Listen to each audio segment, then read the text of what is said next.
Hello, hello, hello. How are you all doing today?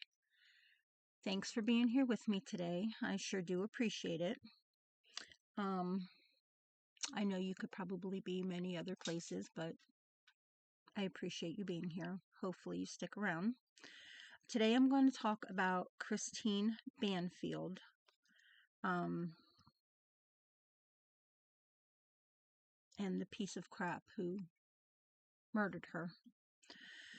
So, Christine was born on September 20th, 1985 in New York. She was the daughter of Gary Benson, and, well, her mother chooses not to be in the limelight. She doesn't want her name known. Don't blame her. Christine attended Quinnipiac University and earned her nursing degree through Stony Brook Medicine on Long Island. She later became a pediatric nurse and a sexual assault nurse examiner, eventually supervising nurses in her career.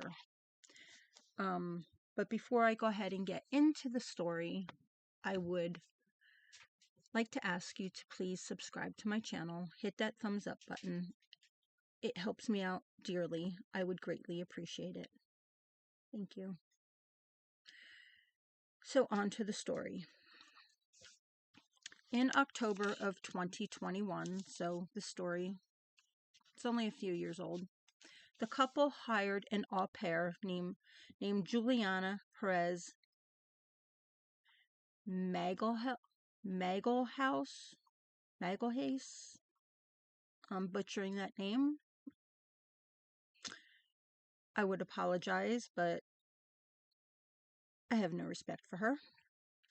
But she was hired to care for their daughter full time. Nearly a year after moving into the home, her and her husband Brendan began an affair. I should say Juliana and Christine's husband Brendan began an affair. In case I didn't make that clear, because it didn't sound right. Brendan wanted to leave his marriage while avoiding an expensive divorce and a messy custody battle, and they began concocting a plan to kill his wife and pin the murder on another man. So in February of 2023, they posed as Christine on a fetish dating website called FetLife and lured 38-year-old Joseph Ryan to the home under false pretenses, inviting him over to participate in a violent sexual role play. When Joseph arrived at the house, however, Brendan shot him. And then Brendan stabbed Christine, all while he had his daughter hiding in the basement. His 4-year-old daughter. Staging the scene as a home invasion, Brendan called 911, claiming that he returned home to find a man raping and stabbing his wife, and he shot him in self-defense.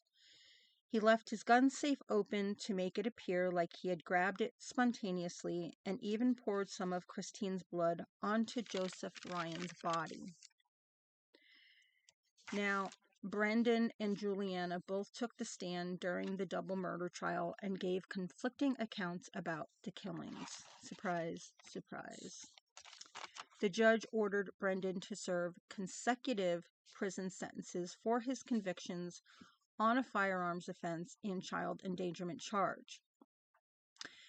Brendan addressed the court before the sentence was handed down, maintaining his innocence and arguing prosecutors' case was flawed.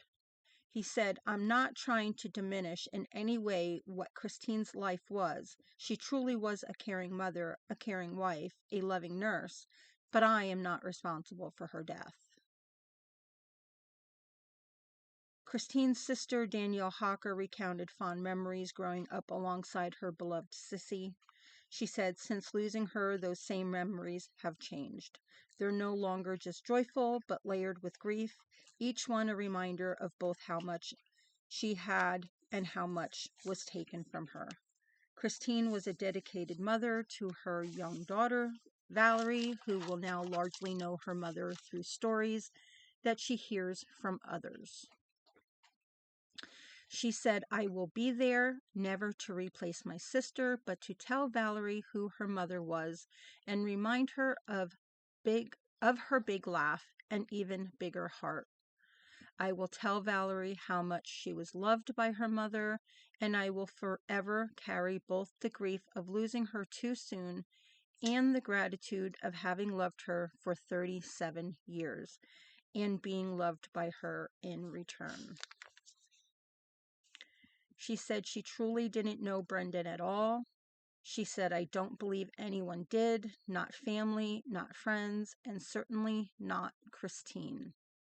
He could have divorced and moved on, but divorce would have required relinquishing control, and control was always the priority. His actions were not driven by love, but a desire for power, deception, and a complete disregard for the lives he destroyed." She called it a soul-crushing loss. She said, "I envisioned Christine's fear, her terror, and I wished I was there to take her place. I no longer had a sister. I was no longer a sister. Some days I feel like I'm living with a ticking time bomb, waiting for it to explode, with fear and anxiety taking over my mind." She then called out Brendan for lies he told about her sister over the course of the investigation and trial. He attempted to smear her through outright lies and victim blaming.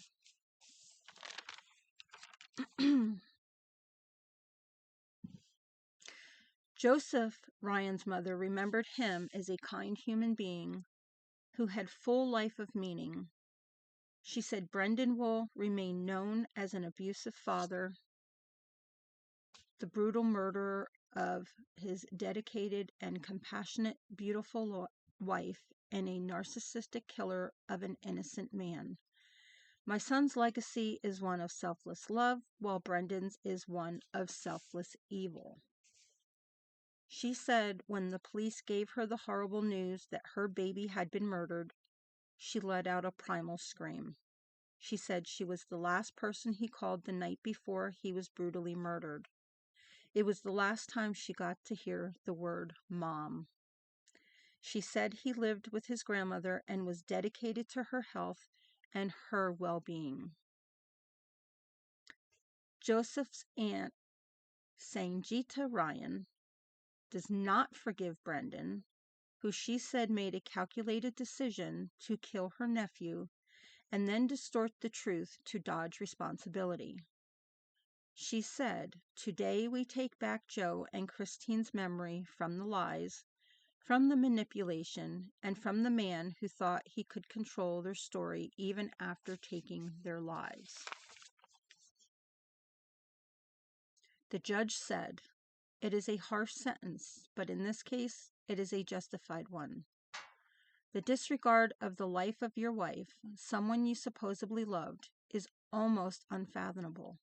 Scheming for months, a master plan involving so many moving parts, including deception and manipulation, luring a completely innocent man into your deadly trap, continuing on after the murders without a care, and not once thinking of the impact on Christine's daughter." Sorry, guys. Obviously, I have dogs. But anyway, not once thinking of the impact on Christine's daughter, the unspoken, tragic victim of your behavior. She said she hopes he will become tortured by what he did to his wife, their young daughter, Joseph Ryan, and the families. The level of cruelty, calculation, and humanity in this case reflects something far deeper than anger or impulse. It reflects evil, which is why I carry no burden and find no hesitation in sentencing you to life. Brendan spoke out at length ahead of his sentencing, saying he is greatly disappointed in the legal system while continuing to proclaim his innocence. He says the system has failed not only me, but also Christine, my daughter Valerie, and the rest of my family. I was found guilty of a crime that I did not commit. It is actually impossible to have committed the crime as the prosecution, their experts, and their witnesses have presented. The prosecution and their witnesses' statements do not match the evidence. My rights to defend my family has been taken away to defend my home and myself. He detailed what he claimed to be flaws in the investigation and said he wasn't responsible for his wife's death. He said, I loved her very much, despite what you may think of my affairs. Our marriage worked for us. It wasn't something that I looked to leave. Now, I know I did things a little backwards before I actually got into everything. But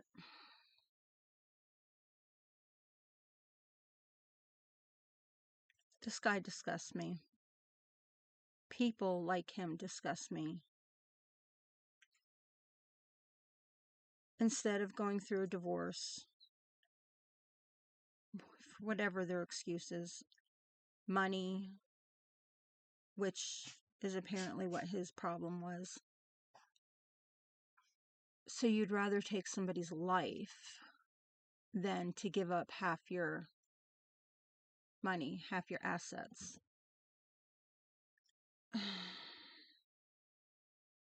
You're going to ruin your child's life.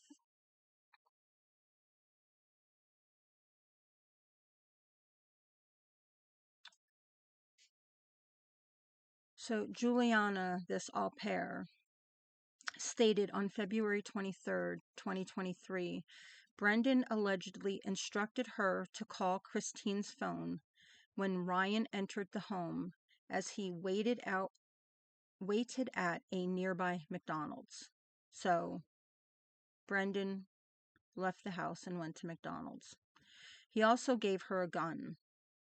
Once she called him, Brendan came to the house and shot Joseph Ryan in the head before stabbing his wife in an attempt to frame Joseph for her death. She said, when I first saw what was happening, I ran to the other side of the bed, and I was just crouching down and covering my ears and eyes. And a few times I looked, I was able to see him stabbing her. Juliana said she then shot Joseph again after seeing him move. And then Juliana called 911 2 times. Upon entering a second-floor bedroom, police found Christine naked except for her socks, bleeding from fatal stab wounds to the neck. And nearby they found Joseph with gunshot wounds to the head and chest. And Valerie was found unharmed in the basement. Initially, though, Juliana claimed she called Brendan after seeing a strange man enter the house, and when he got there, she claimed to have entered the house to see Joseph standing over kneeling Christine with a knife to her throat. Brendan then shot Joseph after grabbing a gun from the bedroom safe, and Juliana claimed to have shot the bullet that killed Joseph. Now, there were some messages between Brendan's mother and Juliana. So these jailhouse communications that suggest Brendan's mother was helping to pass information along to his alleged partner in crime, Juliana. Juliana communicated with Brendan and his mother almost every day. The alleged communications came by way of phone calls as well as texts and emails from a tablet provided to the inmates. In one phone call, Teresa, Brendan's mother, told Juliana that she and one of her defense attorneys had discussed an arrangement for getting unspecified items or information into the jail. Purporting to read from a text message sent by the lawyer in question, Teresa allegedly said, "Hi, Tess. I will be going to visit Juliana this morning. Expected to be there around 9. If I have anything, I'd give it to her." That attorney denied helping Juliana pass messages to either Brendan or his mother.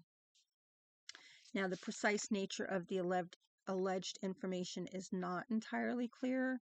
In the same phone call, the mother reportedly relayed to Juliana she was upset with the defense team because certain things were not making their way into the lockup facility.